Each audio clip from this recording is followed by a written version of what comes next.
have you say. So these people, they don't go to work at a CIA office in downtown Sheboygan or wherever. They get their instructions over the phone, and they get paid in Federal Reserve notes. So just understand that you never know who's under whose gun. You really never know who's being blackmailed or what have you. So violence is a no-no. The only justification for violence is to stop. Otherwise, unstoppable violence. And I pray I never have to do that. Self-defense. Yeah. Exactly. Now that is real. Now all this saber rattling over in Iran and we're going to come get you. A lot of that is BS. But the real violence is the sin to set us up to perceive them as the next big boogeyman. Yep. Osama didn't do anything. You know, he didn't do anything with 911. He didn't do anything else. His family are close personal friends of the Bush administration. Osama was a CIA operative. His name was Tim Osman. You want to go a little further? Do some history, some studying.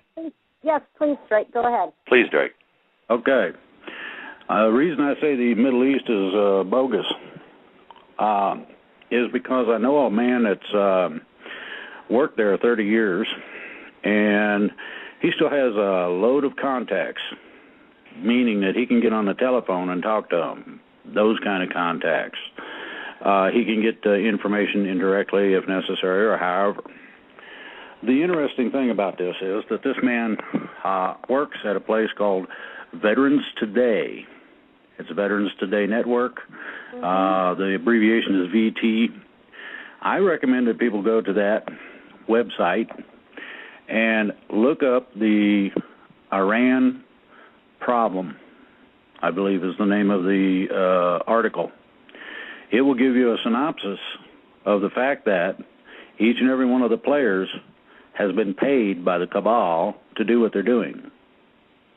And that is basically, that should, personally, for me... And seeing both sides again. Totally. It's all bogus.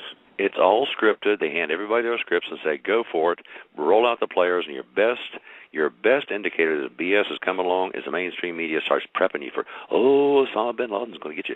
Hey, I tell you what, you better let me put my hand in your pants, otherwise the boogeyman's going to get you. Hear me? The boogeyman.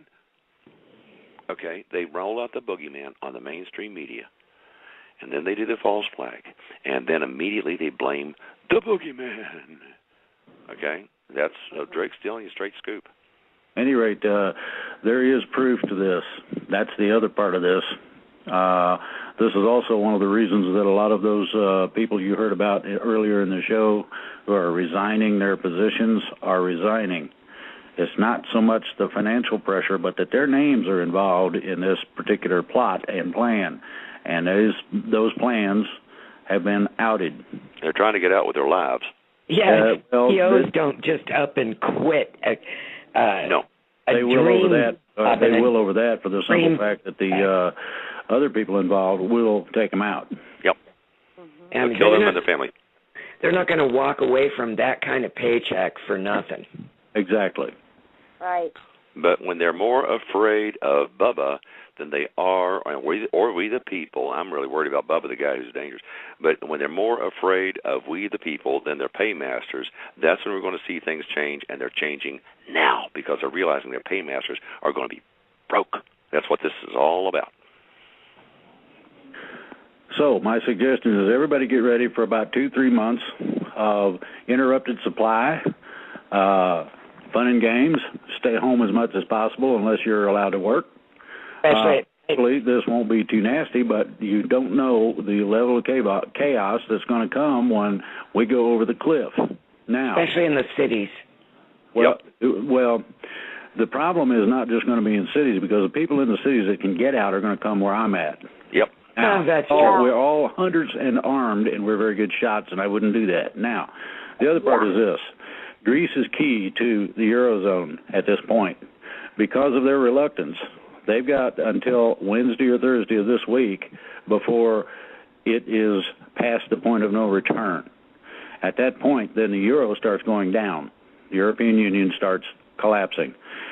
about 3 weeks after that, you can Bingo. see the Federal Reserve system also go down, because the heart of it is with the Rothschilds in Europe. Yep.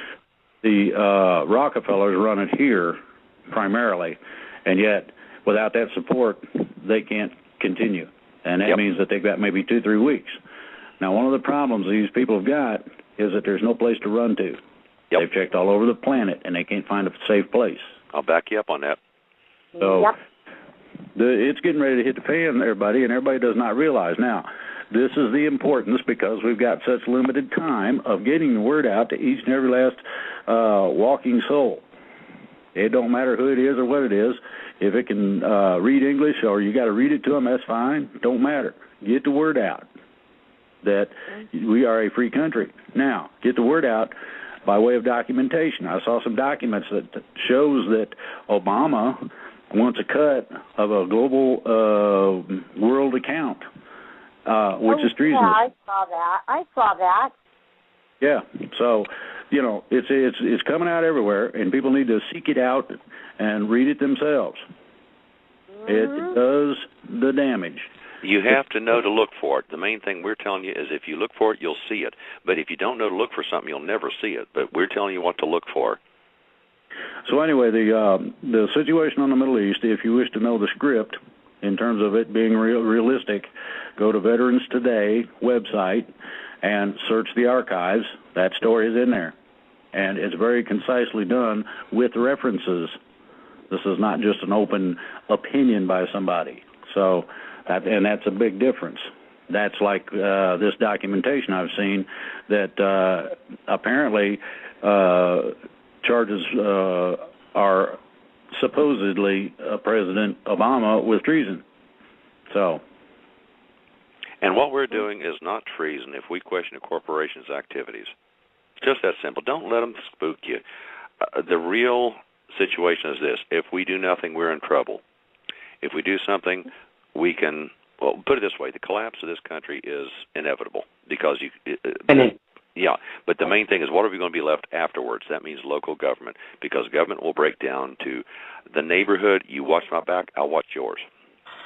Well, we have two choices in this country today, indeed globally, and that is to submit on your knees or stand. And there's no third choice, because I guarantee the worst place to be when the poop hits the circular oscillator is on a fence post. Yeah, exactly. Drake, was there anything else you wanted to add to this at the moment? Well, just that we need all the effort we can get in during this process.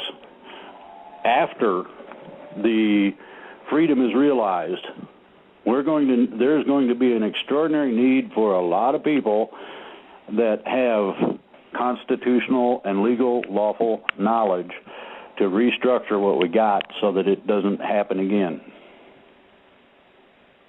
Right, okay. I hear you there. Oh, Jim. Yes, ma'am. Jim, let me hear a little bit more on your thoughts on this. Well, you're very insightful, and you've been dealing with this for a long time, and, yeah,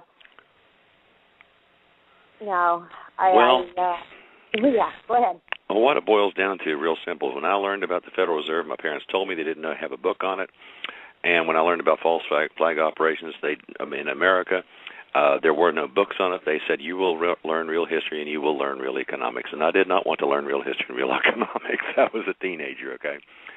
But what it boils down to is all this is coming due at once. The Federal Reserve Act of 1913 says that they have a 99-year lease. This is all by plan. The main thing I want you folks to understand is this. But wait, Jim, Yes, ma'am. That charter, that lease, it's up this year. Yeah, 2012, 99 years. So you see what's going on? They're going to collapse. Get used to the idea of living without the Federal Reserve note. Get used to the idea of bartering with people. Now, listen, if, let's say, that we get $1 million jillion, that does not put one more bean plant into the ground. That does not create one more ball of cotton. We're going to have to get our act together so that America can feed herself. If you have a little tiny baby, the baby can't feed itself. Mommy has to feed the baby. Well, America right now is very, very weak. She can't even feed herself. So understand that it's going there. When things go crazy like this, there are certain things which do work well. We're going to get knocked back maybe a decade or two economically until we can get on our feet again. It takes time to build new factories. It takes time to take fields and turn them into farms. But this is all about wealth production. So you'll have enough to eat, have enough to wear. It amazes me that I found out that the feed sacks, I bought some rice. I got a 50-pound bag of rice. The bag was made in China. So the main situation is this. Understand that there are good sides to this.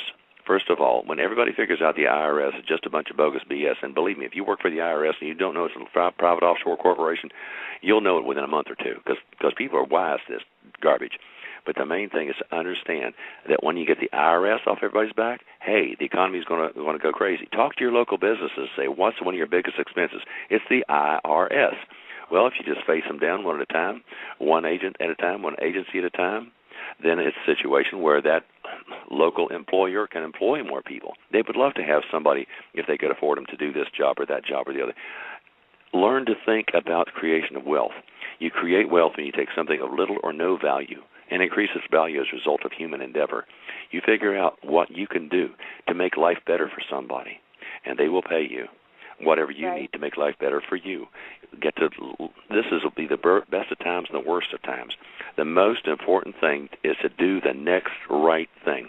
And something else, I'm a pacifist. I'll defend myself to the max. I put a few people in the hospital, believe me, it's real easy. But don't get violent, because with a few pennies of flying lead, you can destroy a lifetime of God's work. So be very, very careful about violence. You want to negotiate from a position of strength. You do not want to kill anybody, because you will never be able to forget it. You can be forgiven for this, but you'll never forget it. But just understand, this is all about working together. Now, ultimately, the soldier has to answer to the farmer, and that's what it's all about. And every nation that has made more swords than plowshares has a great famine come down upon them. This is where we're going. You're going to be more concerned about your unrepentant, unprepared neighbor. And I don't think any place is safe. I'm out in the middle of nowhere, miles from cell phone service, but I'm not safe. So get together with other people so that when the crap hits the fan, you can do whatever you need to do to protect yourselves. This is all about self-defense. Understand, a lot of times they take power grids down. This is what you do first thing when you do a bomb Iraq. Oh, let's take out the power plants. Well, there's a good chance we may have an extended shortage of that, in which case water and therefore sanitation.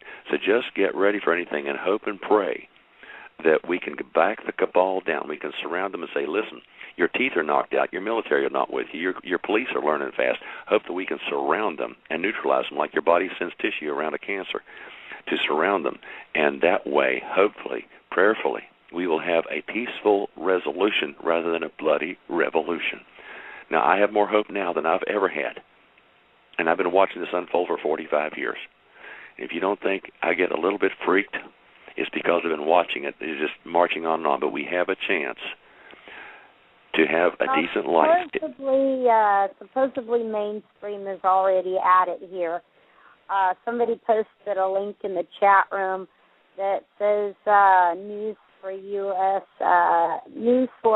declares war with Iran.